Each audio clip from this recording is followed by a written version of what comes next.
এখানে একটা মন্দির আছে, তো মন্দিরটাতে আমাদের খুব ভালো পুজো হয়, শীতলা মনসা মন্দির। তো তোমাদের দেখাচ্ছি সেই মন্দিরটা কীরকম। মায়ের মুখখানা খুবই মিষ্টি। আমি চলে এসেছিলাম আলমবাজারে বাজার করতে। এখন তাতাই চলে গেছে বিশালাক্ষীর মিষ্টির দোকান। আলমবাজারে যারা থাকো তারা তো বিশালাক্ষীর মিষ্টির দোকান অবশ্যই চিনবে। আজকে আমার শরীরটা একটুখানি খারাপ, তাই সেই আগের মতো স্বতঃস্ফূর্তটা হয়তো পাবে না তোমরা। এ নাও, চা করে এনেছি, খাও। Thank you. মাংসটা ম্যারিনেশন করাও কমপ্লিট হয়ে গেছে। এখন টকবক করে মাংসের ঝোল ফুটছে, আর ভাবছি কতক্ষণে ঝোলটা কমপ্লিট হবে আর খাবো। কি গো, কি করছো তুমি এত মনোযোগ সহকারে ল্যাপটপে? কি দেখছো? দেখছো না পড়ছো? অফিস থেকে বাড়িতে চলে এসেছি। হ্যালো ফ্রেন্ডস, আমি বর্ণনগর থেকে বলছি, তোমাদের সকলকে আমার চ্যানেলে স্বাগত। আমি সকাল সকাল কাজের পরে চলে এসেছি। তো আমি যেখানে কাজ করি সেখানে একটা ভালো পুজো হয়, দেখো এখানে একটা প্যান্ডেল হচ্ছে। প্যান্ডেলটা খুব ভালো থিম হয়, এবারে নতুন কিছু একটা থিম হবে। তো সেই থিমটা কী হয় তোমাদের পরে জানাবো। তো এখানে একটা মন্দির আছে, তো মন্দিরটাতে আমাদের খুব ভালো পুজো হয়, শীতলা মনসা মন্দির। তো তোমাদের দেখাচ্ছি সেই মন্দিরটা কীরকম। তাতাই তোমাদেরকে তো বললই যে বড়বাগানের মা শীতলা আর মা মনসা মন্দিরটা তোমাদের সামনে তুলে ধরবে। তো আমি এই মন্দিরটা সম্পর্কে যেইটুকুনি জানি সেইটুকুনি বলছি।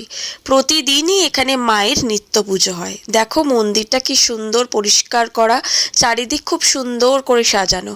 আর মা শীতলা আর মা মনসা মায়ের মুখখানি দেখো কি মিষ্টি। সারা বছর এখানে পুজো হয়, তবে বৈশাখ মাসের বিশেষ পুজোর জন্য প্রতিটা মানুষ আমরা অপেক্ষা করে থাকি।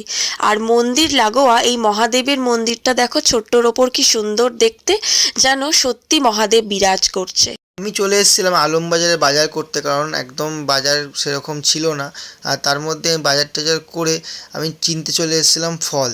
তো ফলটা কেন কিনতে এসেছিলাম, কারণ ফল আমাদের প্রত্যেক দিন লাগে। আর আমার যে পাখিটা আছে, মানে শানুর কথা বলছি, সে তো ফল ছাড়া, মানে অ্যাকচুয়ালি পেয়ারা ছাড়া কিছু সেরকম ভালোই বাসে না। পেয়ারা খেতে ভীষণ ভালোবাসে, ওকে যদি পেয়ারা দাও ভীষণ আনন্দ পায়। আর তাছাড়াও পেয়ারা খেতে আরেকজন ভালোবাসে, সেটা হলো আমার বাবিন।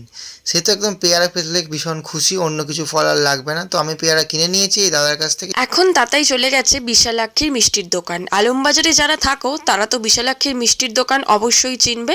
তো ওখান থেকেও চলে গেছে রসগোল্লা কিনতে, তার কারণ আমার মায়ের শরীর ভীষণ খারাপ, প্রচণ্ড জ্বর, মা বাবা দুজনেরই।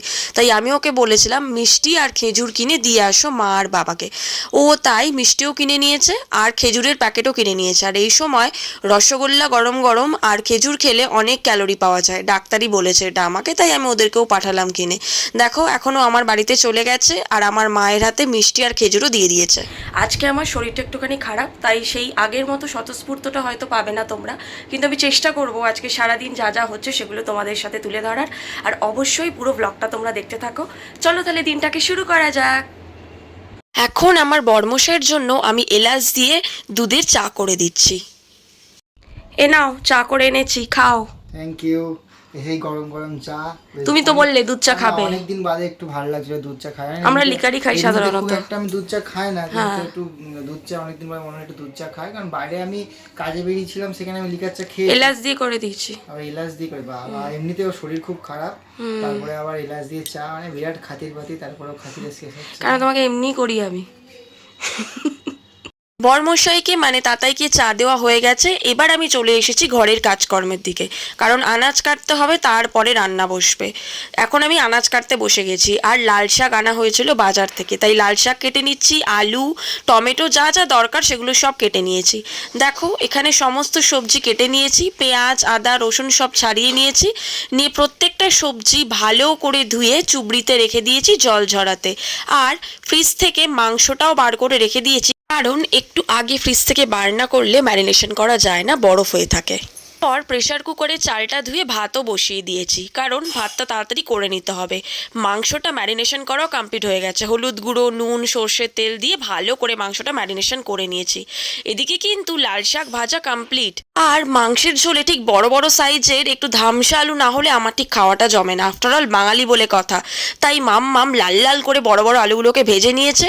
আর এখন চলছে মশলা কষানোর পর মশলাতে মাংস কষানো, বেশ মাখা মাখা ব্যাপারটা লাগবে, একদম তেল ছাড়বে মারবে চারদিক দিয়ে, মানে তবেই হবে একদম পারফেক্ট মাংস কষানো, একদম খুন্তি দিয়ে এদিক ওদিক ঘুরিয়ে মাংস কষানো হবে, তবেই না বাঙালি বস। হেভি লাগছে, মানে দেখতে যে লাগছিল না, পুরো তেল ছেড়ে গেছে মাংসটা থেকে। এরপর মাংসে জল দেওয়া হয়ে গেছে, তার কারণ এবার ঝোলটা ফুটবে, আর সেই পাতলা ঝোলটা আর আলু দিয়ে মেখে ভাত দিয়ে খাবো, তবেই হচ্ছে মাংসের ঝোলের একদম পরিপূর্ণতা। যাই হোক, রান্না কমপ্লিট হয়ে গেছে। ভাত, এখানে স্যালাড কেটে রাখা আছে, আনারসের চাটনি, লাল শাক ভাজা, সয়াবিন আলুর তরকারি, আর লাল লাল করে মাংসের ঝোল। একদম মানে জমে যাবে আজকের লাঞ্চটা। কি গো, কি করছো তুমি এত মনোযোগ সহকারে ল্যাপটপে? কি দেখছো? দেখছো না পড়ছো? কি করছো কিছু বুঝতে পারছি না। পড়ছো? আমি তো গেছিলাম কাজে, এসে দেখি যে কোনো আওয়াজ নেই, সারা শব্দ নেই। ও মা, তারপরে ঘরে ঢুকে দেখি যে এরকম ল্যাপটপ নিয়ে মনোযোগ সহকারে পড়াশোনা করছে, না কিছু কাজ করছে, যাই হোক কিছু একটা হবে। তো যাই হোক, পড়াশোনা করছো?